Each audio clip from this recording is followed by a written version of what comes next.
Hey guys, Garrett197 again. This time with a review of the 1/144 scale high grade of the quality Wing Gundam. Of course from the Gundam Wing series, the series that needs absolutely no introduction for anyone from the West. But the question is this kit as good as we remember the series to be? Well, let's have a look. For colors, we get the usual Gundam colors: white, blue, a quite dark navy blue, red and yellow for some of the details here and there. We have the claws here, the vents, the chest, these little, well, round things on his shoulders, and of course those wings. And then lastly we have gray for the hands, the joints, and the weapon. And the gray is the usual, well, the now standard cross between normal plastic and polycap plastic. It does feel softer than the normal plastic, which is of course very good because it means that the joints will last a lot longer. So overall, the colors are pretty much spot on. And even better, we do have some nice color separation going on. You can see that the insides here, that comes from this part. So if you want to paint that, that's going to be very easy. Same goes for these vents here. Easiest way to explain that is to simply remove it. Out you come. There you go. And as you can see, these are separate. So if you want to paint the insides black, gray, or whatever, that's once again going to be extremely easy. So that is some fantastic engineering by Bandai. And then for the parts that you would have to paint, we of course get stickers. We get the usual eye stickers, sticker for the front camera, two stickers here on his knees, and then we also get a sticker for his chest jewel thing. But I do think they could have done it a little bit better. What they did now is they give you a green sticker to put inside there, and then they give you a clear white piece to cover it up. And while it does look good, I think it would have been better if they did like with the Gundam XX and also the Silhouette Formula F91 kits, give you a silver sticker for the inside and then give us a clear green part. I think it shines a lot more and also a lot better.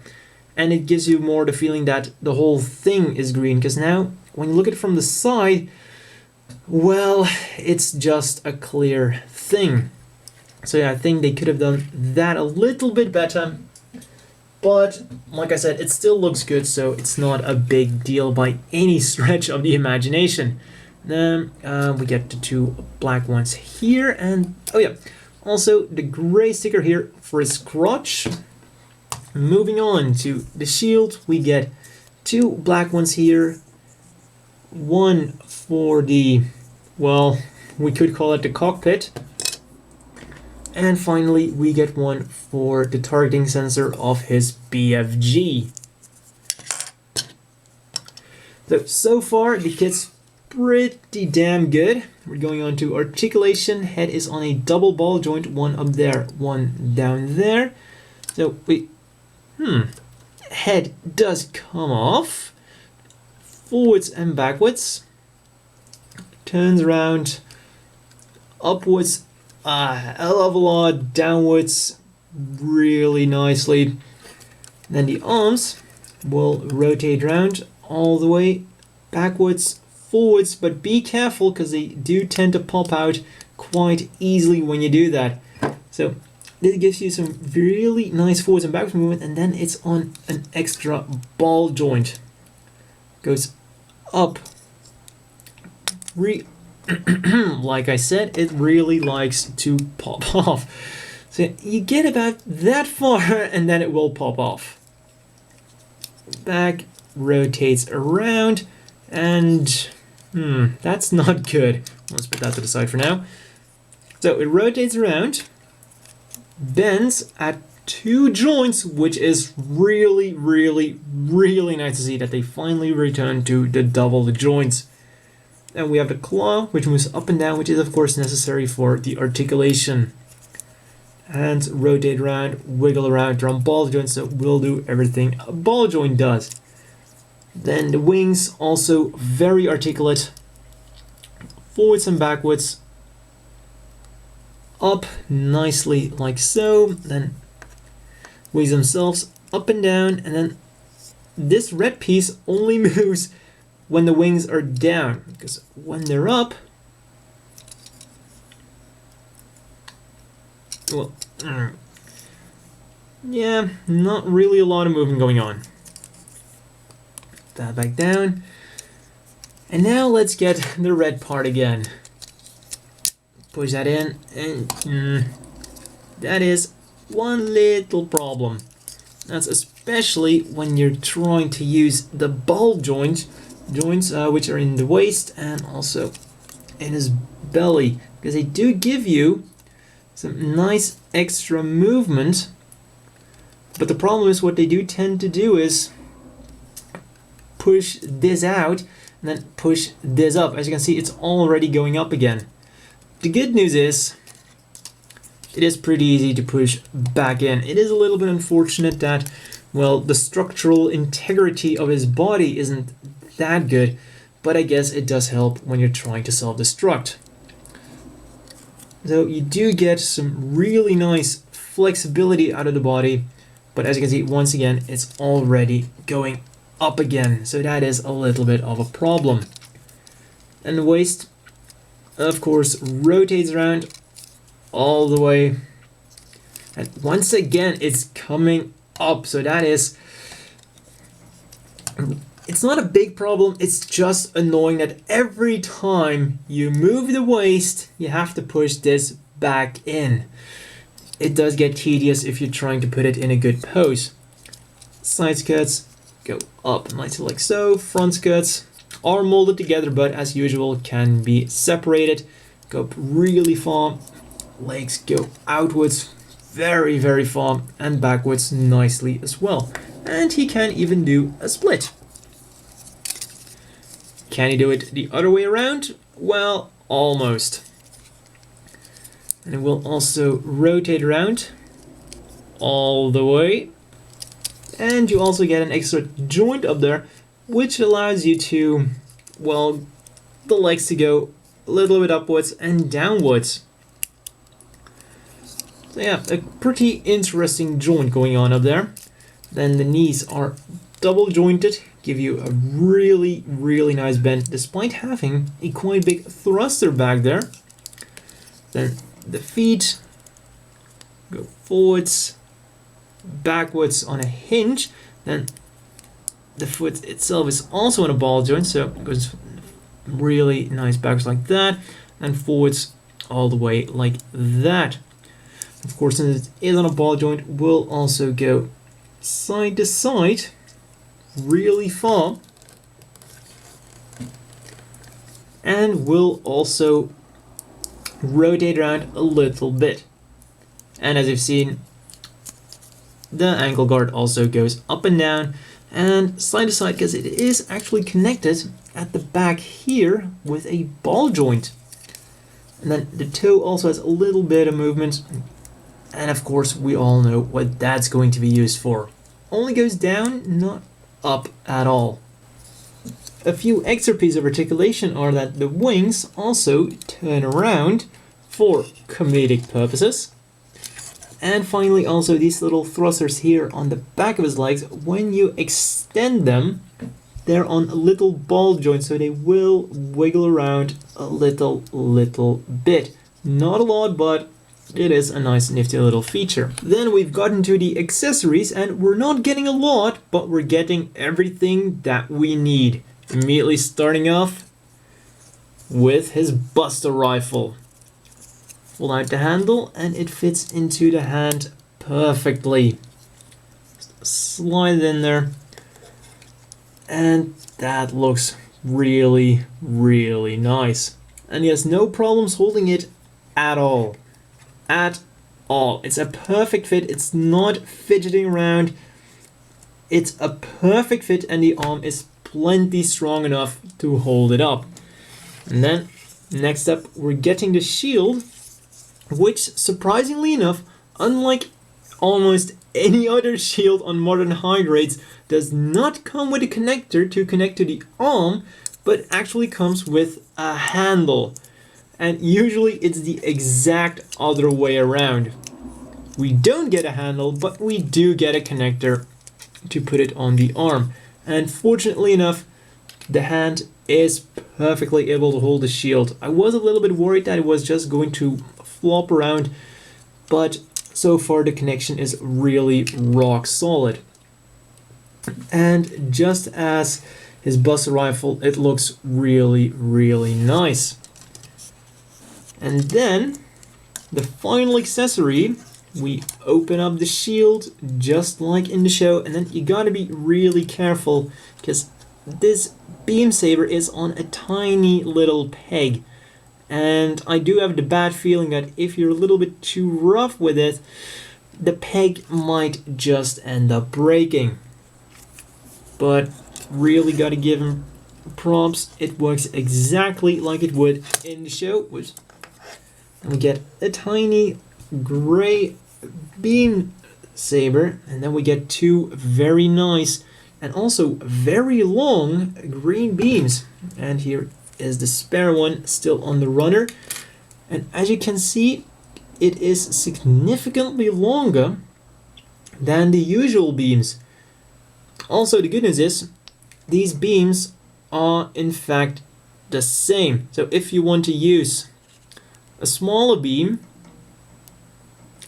or if you want to give, for example, this beam to another kit, you can do so. And just like the shield, fits into the hand perfectly. Let's put this away, and like I said, if you want to give it to another mobile suit, you can just slide it in there. And those are all the accessories we're getting, but of course it's the Wing Gundam, and there's still one final feature. I'm gonna pull off the accessories, fold this up, and now it's time for the transformation. Just turn the head around, and we all know that it's absolutely one of the easiest transformations in... God, not that again.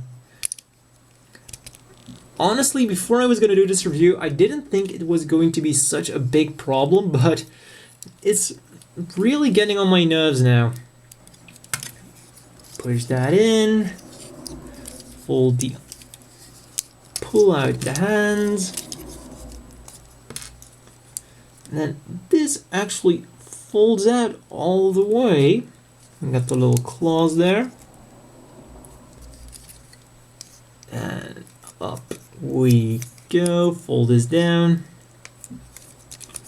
I mean, seriously, this is such an easy transformation. You could just do it. If you know the show, you don't even need the manual to do it. Because I think I'm almost already there. The only difficult part is the legs, that you have to put them down and kind of fidget around a little bit like that, and line that up. Legs go like that. Pop, push that down.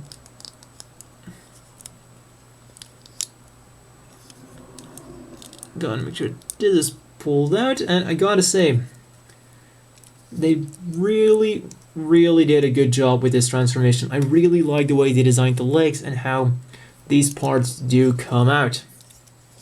And as far as a Wing Gundam transformation goes, it also looks pretty streamlined. Because seriously, I think this is as streamlined as we're going to get. Because of course, you know, the way those old kits looked, they were just way too boxy. And they didn't look streamlined at all. That's that. And then we of course have to clip this on there. Also, gotta love how in the show it always miraculously flew up and just landed exactly where it should. Click it on, and there we go. And then of course, if you have an action base, there is a hole right up there in his butt, and that will connect you to an action base. And this is the Wing Gundam in Neo Bud mode. And stay on there. And like I said, as far as Wing Gundam transformation goes, pretty damn streamlined and also very easy to pull off. Which, as always, the inevitable question is, do you want to buy this? And the answer is an absolute yes. For 1,500 yen, it might seem a little bit on the expensive side for a Gundam Wing model, because technically they should be smaller, but actually they're still pretty sizable, and I would even say that it's a little bit too big for the Wing Gundam in 1/44 scale. But putting that aside for now, articulation is simply marvelous. The only real problem I encountered is, well, that the red part doesn't really like to stick on the white part. But the good news is that it has nothing to do with the ball joint. It is because the pegs don't really like to stay together. So a little bit of glue will absolutely fix that. Another problem is that the ball joints do kind of like to peg out. But other than those two problems, this kit is simply fantastic. Accessories we're getting are pretty damn good. They're solid. He even has no problems holding the shield combined with the Buster rifle. Then of course the little chest jewel here could have been a little bit better, but overall no problem. Transformation was really easy to pull off and looks also stunning. So overall, there's nothing left to say really about this kit. Nothing bad. Everything is really fantastic. And for 1,500 yen, it is a great deal. And of course, you do get quite a lot of play value with the included transformation. Now, for a few size comparisons, because as I said, I feel that the Wing Gundam is a little bit too big. Because when we're comparing him to a mobile suit that should be similarly sized, the Leopard or Leopardo, call it whatever you want, as you see, it is a little bit bigger than the Leopard. And then, when we compare it to a standard sized mobile suit, such as the Gym, we see that the Wing Gundam isn't actually that much smaller. Would almost say that it's, yeah, as you can see, it's only a tad smaller than the Gym, which should be at around, and actually this one has a longer neck.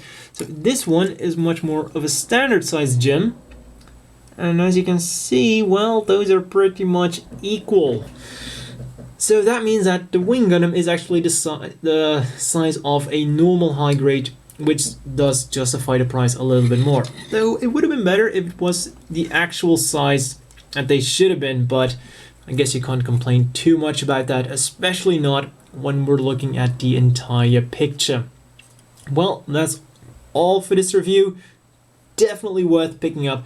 Now the only question is, which ones will they also release? They already announced the Wing Gundam, but how lead are the Sandrock, Shenlong, Heavy Arms, Death Scythe?